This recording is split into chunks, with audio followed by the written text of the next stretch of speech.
For 10 years, Ram, Lakshman, and Sita lived as peaceful ascetics, but in a single afternoon, their spiritual journey takes a sharp turn toward war. The trio arrives at the ashram of Agastya Muni, a legendary sage whose spiritual power is said to have swallowed the oceans.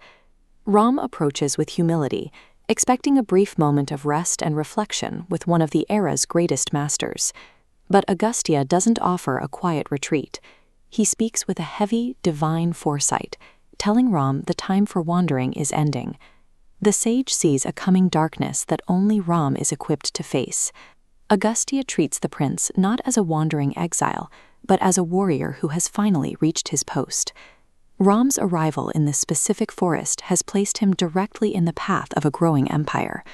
To prepare him, Agastya hands Ram an arsenal of terrifying power. First is an indestructible bow, forged by the cosmic architect Vishwakarma for Lord Vishnu, a weapon that cannot be cut or broken by any worldly material.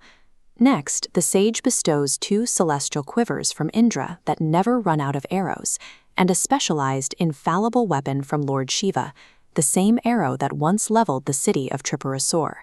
Fully armed, Agastya gives Ram a final directive: move to Panchavati on the banks of the Godavari River.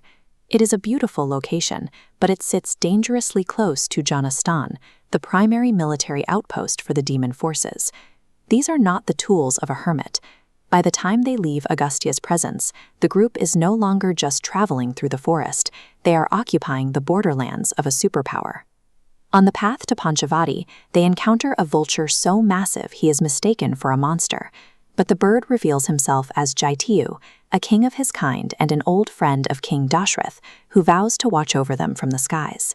Once they reach the river, Lakshman's skill transforms the wilderness into a home. He builds a leaf hut so precise and beautiful that it serves as a temporary sanctuary against the encroaching wild. In the quiet of Panchavati, the trio allows themselves to remember Ayodhya. Ram speaks of his mother, Kaushalya, imagining her standing at the palace windows, counting the days of an exile that has already stretched over a decade.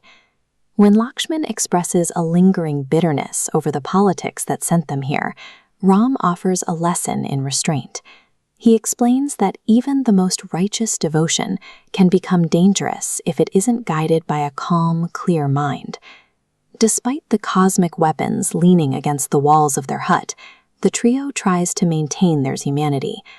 For a brief moment, their shared affection and philosophical debates keep the reality of the surrounding demons at bay. That fragile peace is shattered by the arrival of Shurpanakha, the sister of the demon king Ravana. She is used to taking what she wants, and the moment she sees Ram, she decides he will be her next prize. She demands Ram marry her on the spot, dismissing Sita as a frail, pathetic human. Shurpanakha's arrogance is absolute. She openly threatens to devour Sita just to remove the obstacle to her desires. Ram attempts to deflect the demoness with humor, suggesting she try her luck with Lakshman instead. Lakshman plays along, mockingly asking why a royal princess would ever want to marry a servant who spends his days cutting wood. The mockery hits its mark, but the result is violent. Driven by a sudden, demonic rage, Shurpanakha lunges at Sita with her claws outstretched. Lakshman doesn't hesitate. Before her claws can reach Sita, he draws his blade in a single blurring arc, severing the demoness's nose and ears. The mutilation is a permanent mark of shame. In a world governed by royal ego and demonic pride, this single defensive act makes a full-scale confrontation unavoidable. Shurpanakha flees into the Dandaka forest, her screams echoing through the trees. She isn't just running in pain, she is heading for the demon outposts to demand blood. By wounding a princess of Lanka, Lakshman has effectively declared war on Ravana's family. It is a direct challenge to the demon king's power that requires an immediate, violent response. Agastya Muni had looked into the coming days and seen this exact outcome. Those celestial weapons weren't gifts for a prince. They were essential tools for a survivor who is now surrounded by enemies. The scent of forest flowers is suddenly replaced by the copper tang of blood. In Panchavati, the time for meditation has passed.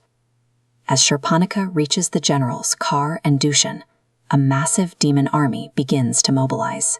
Ram must now reach for the bow of Vishnu and prepare for the first major battle of the Ramayana.